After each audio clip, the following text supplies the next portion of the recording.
they're going to be in 1 second.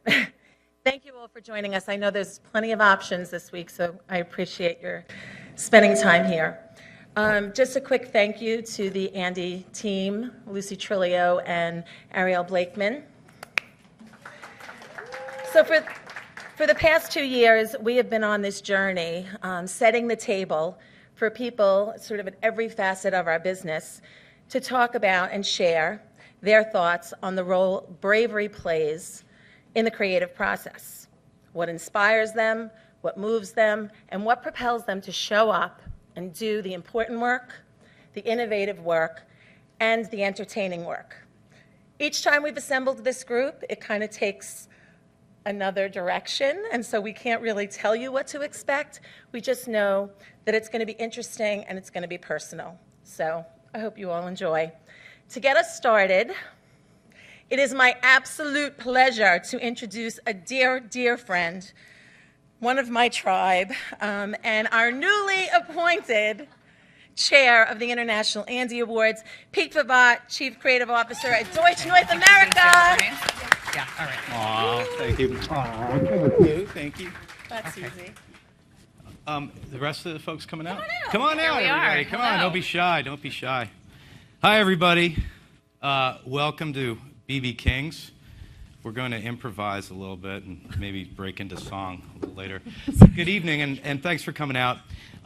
We are the only thing between you and a martini right now. 50 minutes, and it's cocktail time, so let's get this thing started. This is about bravery, and I don't know about you, but every time I'm given an assignment or I have to solve a problem, there's this nagging voice inside my head that says, no one cares what you have to say. And it's really loud, actually. It's like, no one gives a fuck what you have to say. And it says that a lot. And but in the end, that's why we get paid, right? Because we have to figure out how to get people to care. The problem in our industry is that sometimes we forget this. And we forget that there's no one out there waiting for us to unveil our work. And there's no one out there waiting for the things that we have to say, or that sometimes that our clients or our agencies want to say. I've actually heard a lot of times, can't we just talk about how awesome our product is? And I think about, you know what, maybe an idea like that would be, why don't I invite all of you over to my house? My wife and I will spend like 3 or 4 hours, show you pictures of our kids. It'll be great. It'll be awesome. It'll be so much fun, right? No, it'll suck. That's like a terrible idea, because no one actually gives a shit about my kids except for my wife and me. So it's a little bit like that. So we have to, the challenges before us are how to break through.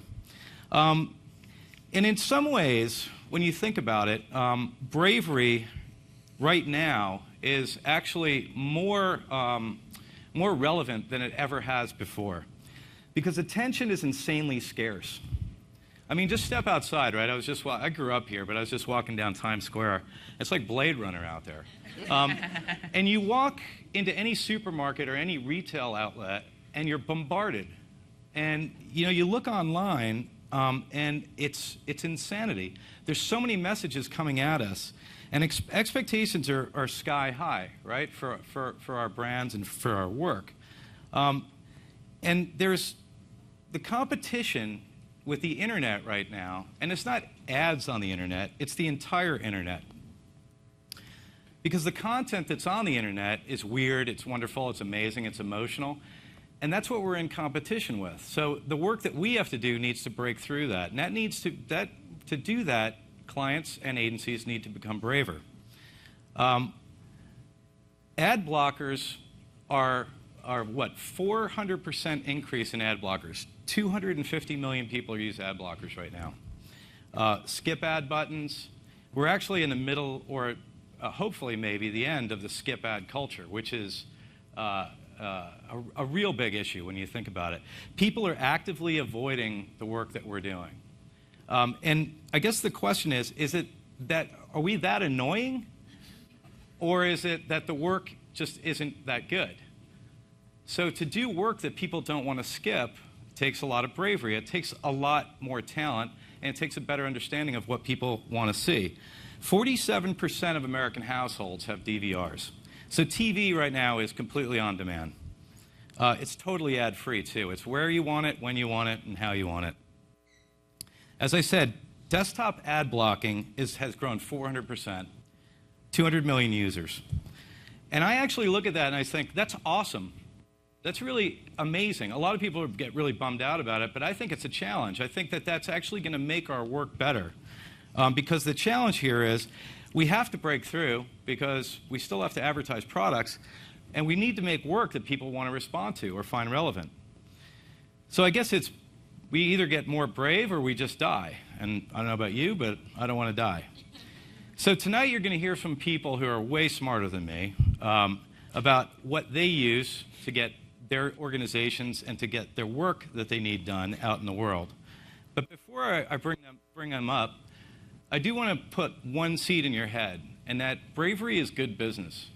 If you think about that, moving forward, more than ever, bravery is good business. Bravery in marketing has actually gone from a nice-to-have to a must-have, in my opinion. Award-winning creative work drives ROI. It's been proven. There's a ton of research. The relationship between award-winning, brave, creative work and market share growth has increased significantly. So it's not that people are looking to rid their world of advertising. It's that they're looking to rid their world of crappy advertising. This year, as Gina said, thank you, Gina, I was named chairman of the Andes. Woohoo! I love you too. And we've picked what I think is to be the most amazing jury that we've ever had, to pick apart and look for the bravest work on the planet. We're going to be doing that in February. But for the first time, I've also decided to put someone from the client side on this creative jury. Last year, we gave Fernando Mercado and Burger King, Australia, New Zealand, the Brave Marketing of the Year Award. So Fernando is going to join us this year. And I think this is a breakthrough because it's not just the agencies, but it's the agencies and the clients who have to hold hands in this journey to bravery. So that's enough about that. Bravery is good business. Just remember that. And enough of that. And now let me bring up our first speaker, Elizabeth Nolan. Elizabeth Nolan is Executive Creative Director at Equinox. She joined the company as ECD in 2013, and since her arrival has led a rebrand of the Equinox identity. I love Equinox, by the way. Marina Del Rey is the best one in the world. The launch of the Pursuit by Equinox, which won a Cannes, D&AD, and the Clios. Congratulations. And 3 annual ad campaigns per year she pumps out. Prior to her current role, she was creative director at Victoria's Secret, and before that, senior copywriter at Y&R. Everyone, Elizabeth Nolan.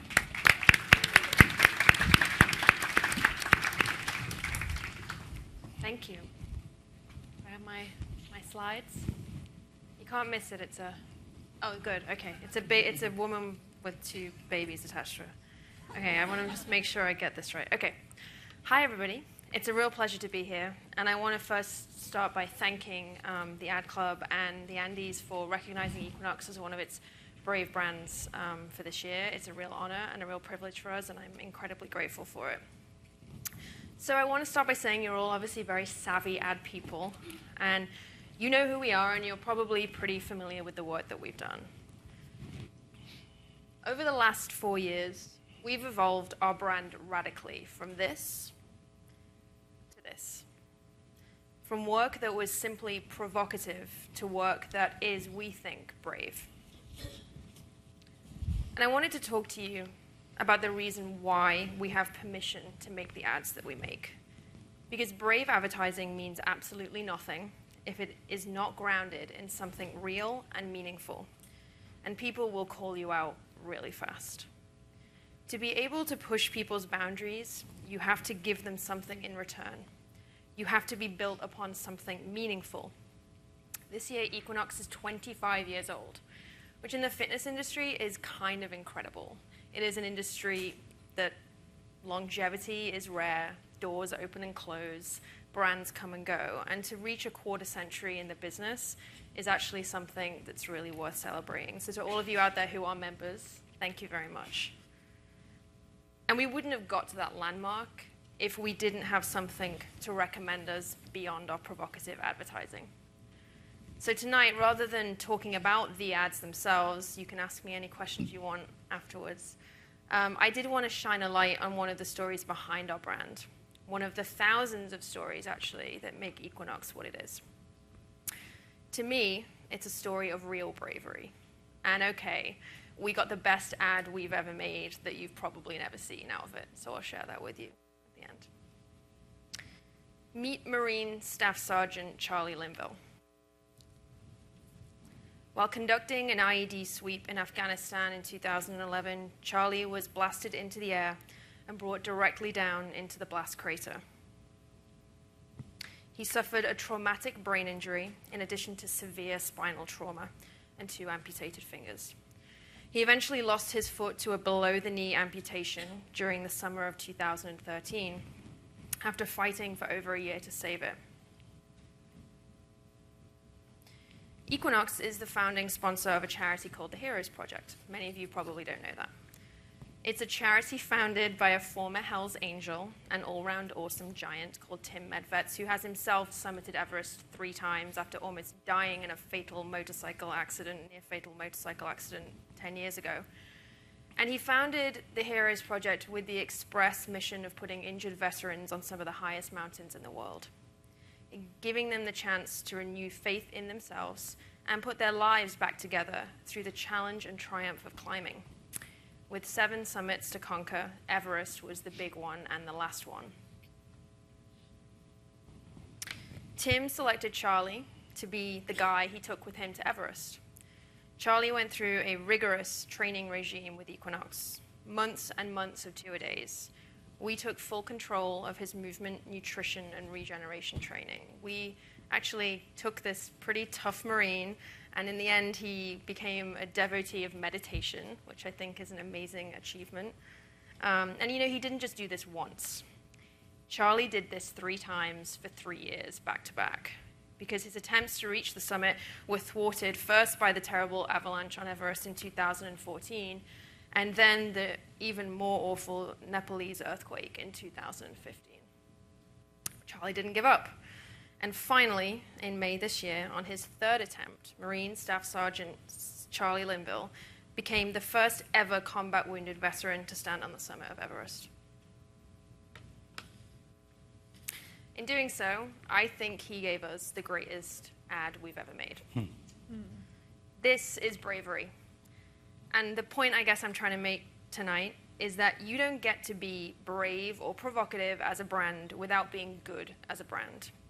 You cannot project bravery without being founded on something meaningful. And I think when I came into the Equinox brand 4 years ago, we were very, very good at being bold and provocative. I don't think we were necessarily very brave. And the team that works with me, our team at Wyden, my team, my internal creative team back at Equinox, and our marketing team have put a lot of time and effort over the last few years into really redefining what provocation means and embedding it with a much more deep and rich story behind it. There are so many stories like this at Equinox. There are thousands of people every day, the letters, the emails. This is obviously an extreme example, but I think an incredible example. And I think what I've really learned over the last few years is you don't get to do this if you don't also do this. Thank you.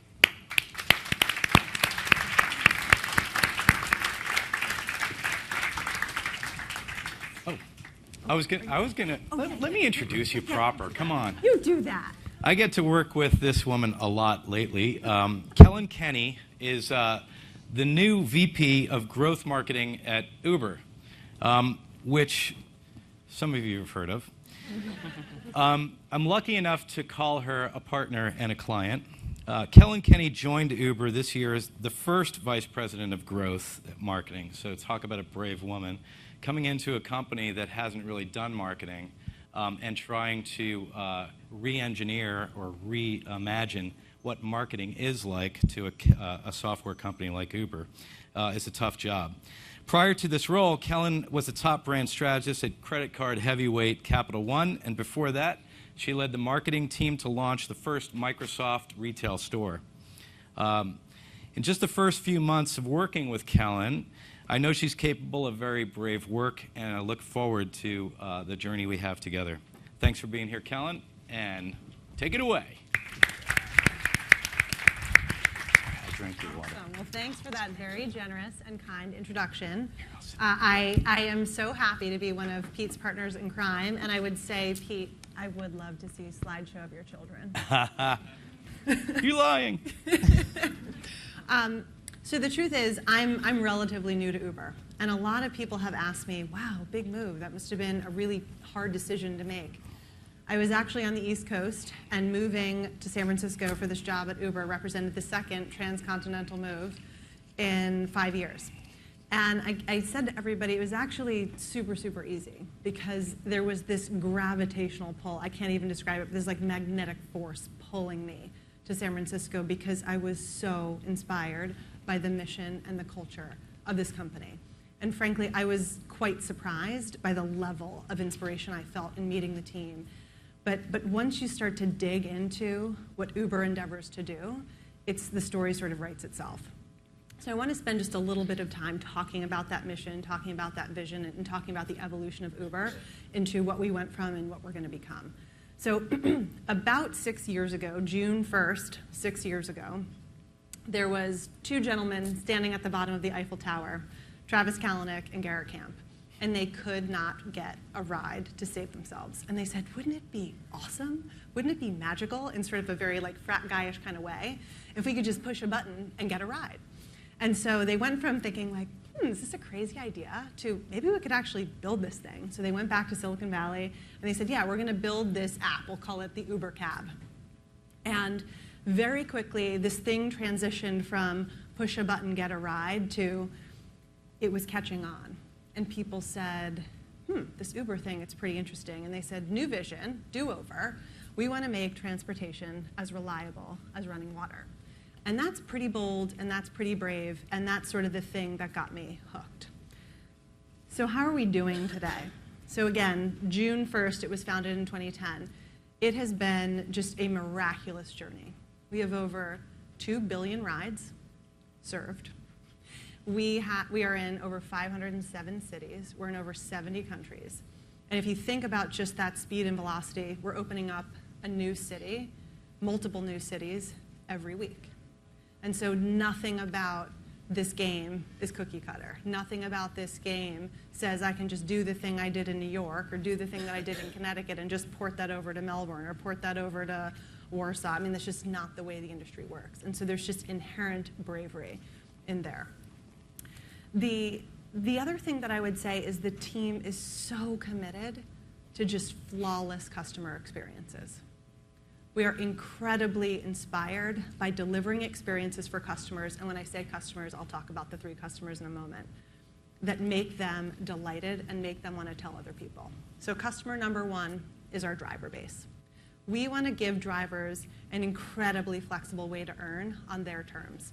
They turn the app on when they want to make money, and they turn it off when they're done, when they want to earn versus when they want to chill or be with their family or do their other job.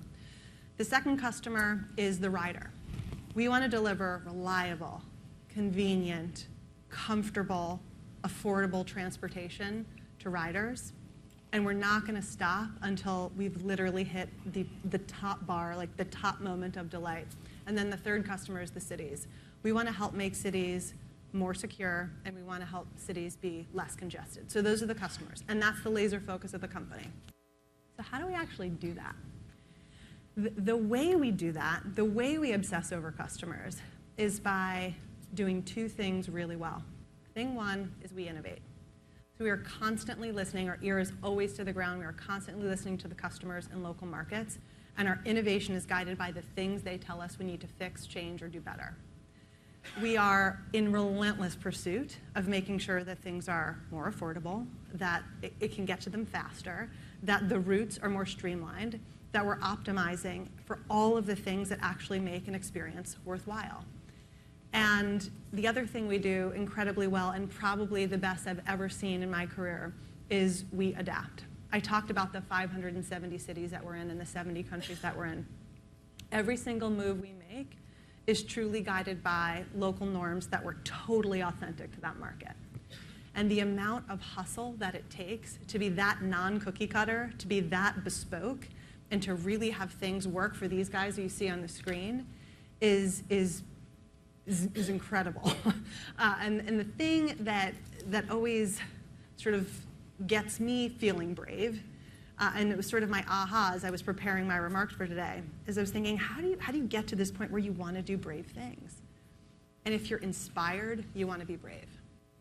And the reality is that Uber actually does really inspire me.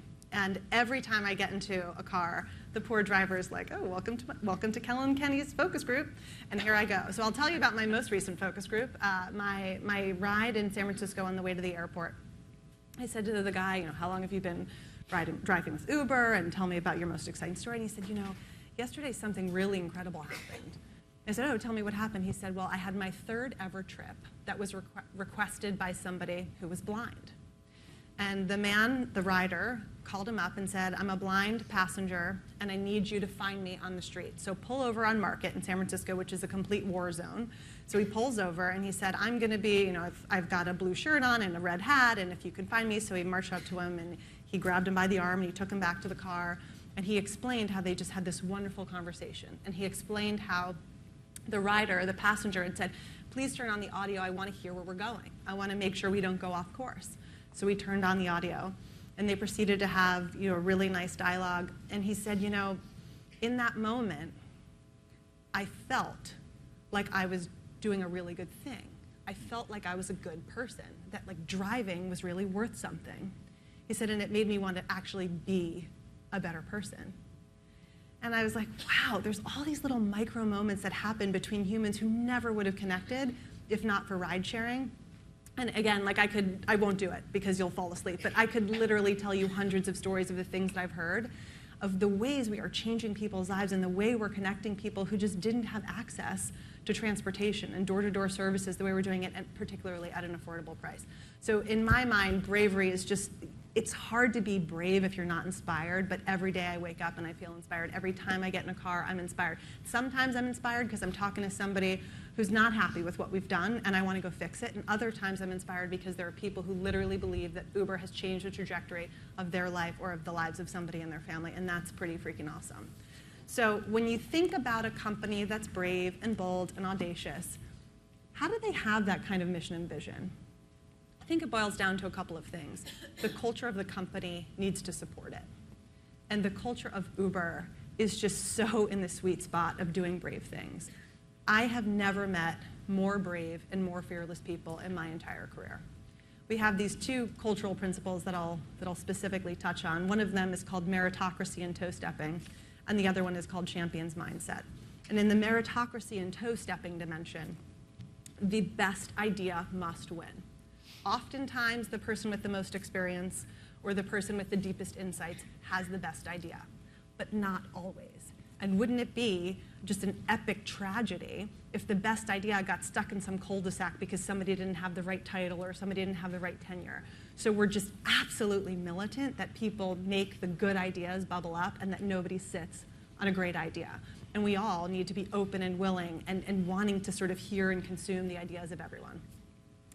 The second sort of cultural principle is around champion's mindset.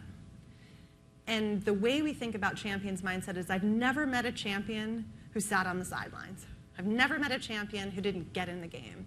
And so the only thing you really get dinged for at Uber is if you don't have a point of view and you don't try things. I've never seen anybody fall hard when they've worked really hard and something hasn't been successful, as long as we're learning, as long as we're sharing, and as long as we're getting better. And in my mind, that sort of combination of meritocracy and champion's mindset is one of the things that makes Uber really special, and is one of the reasons why Uber is going to get to 3 billion and then 4 billion and then 10 billion rides. And we're going to do it at a speed and velocity that kind of makes my head spin. So Pete said it. It was kind of brave, and maybe I didn't realize it at the time, to go from my great job at Capital One, where I had lots of runway and the respect of everybody in the company, and I plopped down in Silicon Valley, and I was like, hi, I represent marketing. You don't know anything about marketing, but here goes. So it was brave without knowing I was being brave, but it has been one of the best learning experiences of my life. I am learning so much, and I am helping this company find its way. And I can't imagine any other opportunity that I really could have leaned into where just doing some of the basic things is going to have the type of year-on-year, month-on-month, week-on-week results that I've been able to drive in this role. But the thing that is really interesting is now I'm sort of at the precipice of saying, okay, I know what we need to do. How are we going to do it? And so I need to recruit other brave souls because we need to question everything. We need to question every metric. We need to question every customer interaction. We need to question everything we've ever said about how marketing should work in ride sharing. As the category leader, we are paving the way. And so I need what I call these fellow brave hearts, because I need people who are brave, but I need people who also think with their heart and their head. And I say this to a room full of people who, if you're here, you're probably also the brave hearts of your organizations. So what I'll say is it's a call to arms, right? Like, we're building a tribe of people. Make sure you keep doing what you're doing. I'm going to keep doing what I'm doing. And if you have any amazing brave hearts that you want to send my way, I'd love to talk to them, because I do find deep inspiration from the work that you guys are doing. I find deep inspiration from sort of all the opportunity that's left ahead for Uber. But I am, frankly, quite bullish on what the future holds for people who have this winning combination of both bravery, true inspiration, and the head and the heart combination to really move the ball forward in organizations that just have an amazing potential to grow. Yeah.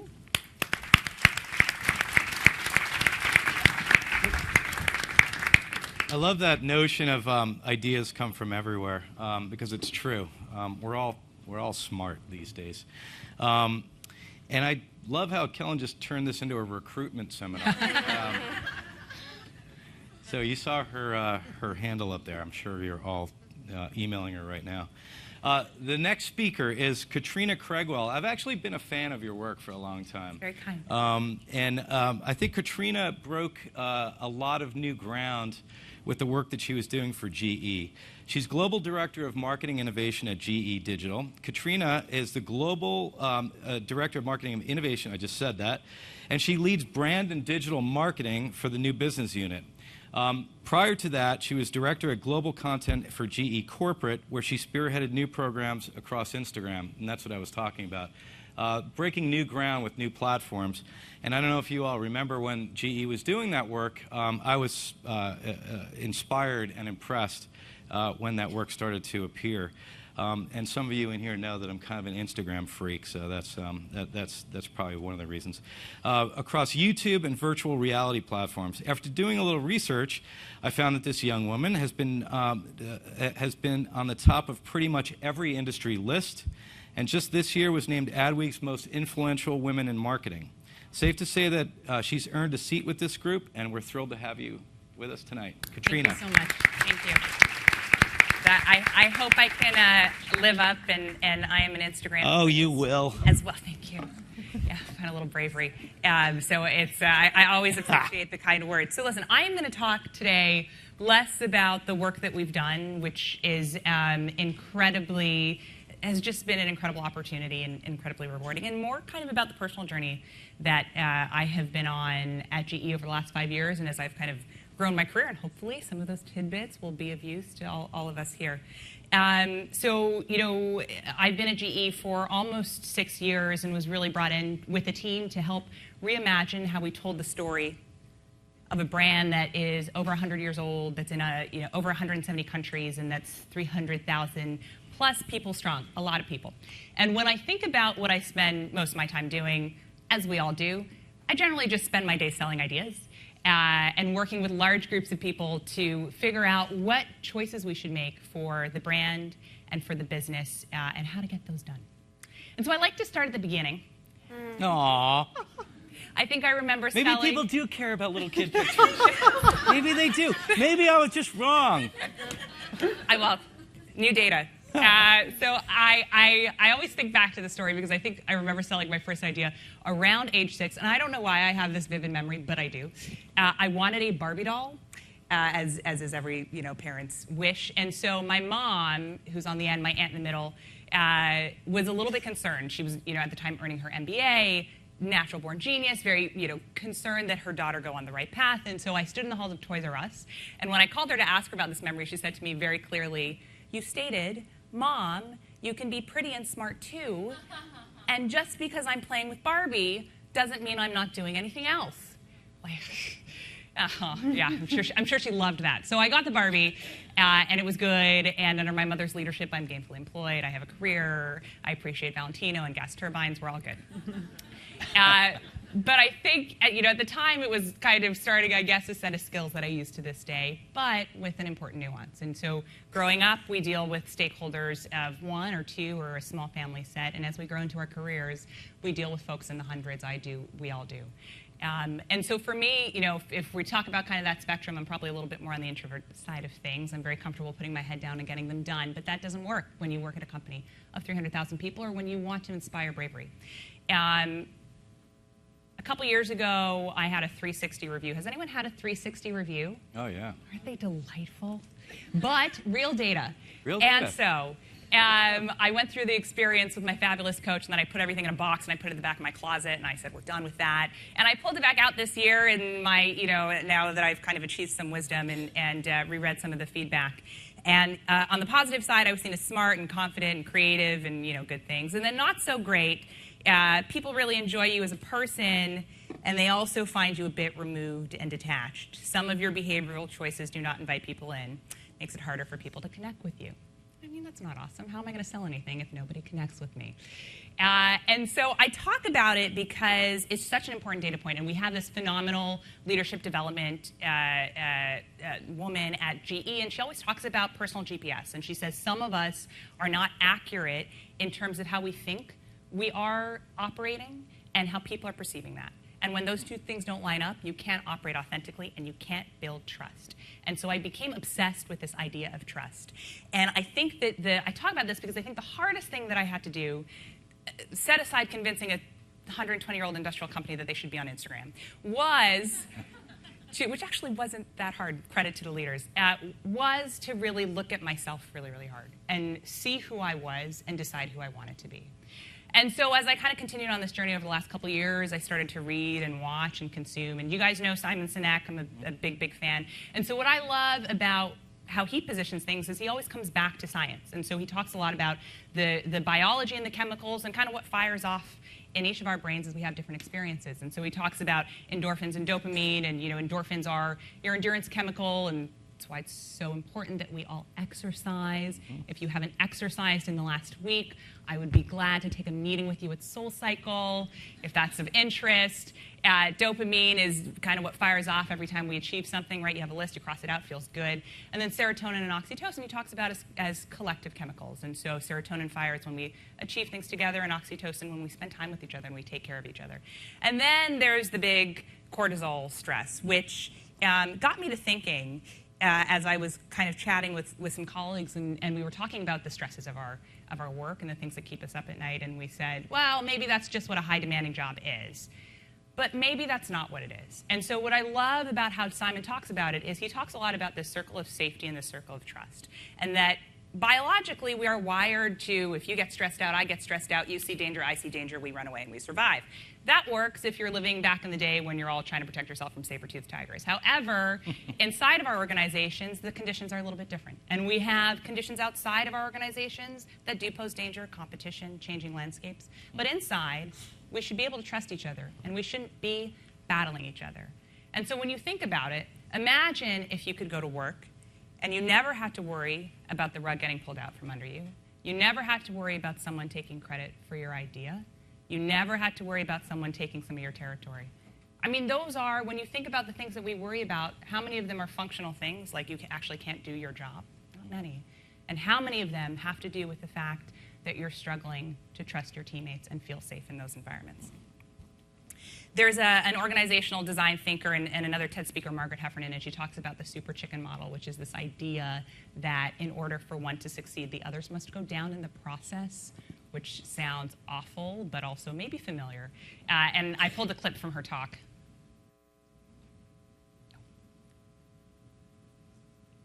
Get a little sound? Than others. Well, that's the question a team at MIT took to research. They brought in hundreds of volunteers, they put them into groups, and they gave them very hard problems to solve. And what happened was exactly what you'd expect, that some groups were very much more successful than others. But what was really interesting was that the high-achieving groups were not those where they had one or two people with spectacularly high IQ, nor were the most successful groups the ones that had the highest aggregate IQ. Instead, they had three characteristics, the really successful teams. First of all, they showed high degrees of social sensitivity to each other. This is measured by something called the reading the mind in the eye test. It's broadly considered a test for empathy, and the groups that scored highly on this did better. Secondly, the successful groups gave roughly equal time to each other, so that no one voice dominated, but neither were there any passengers. And thirdly, the more successful groups had more women in them. Duh. Now, was this because women typically score more highly on the reading the mind in the eye test, so you're getting a doubling down on the empathy quotient?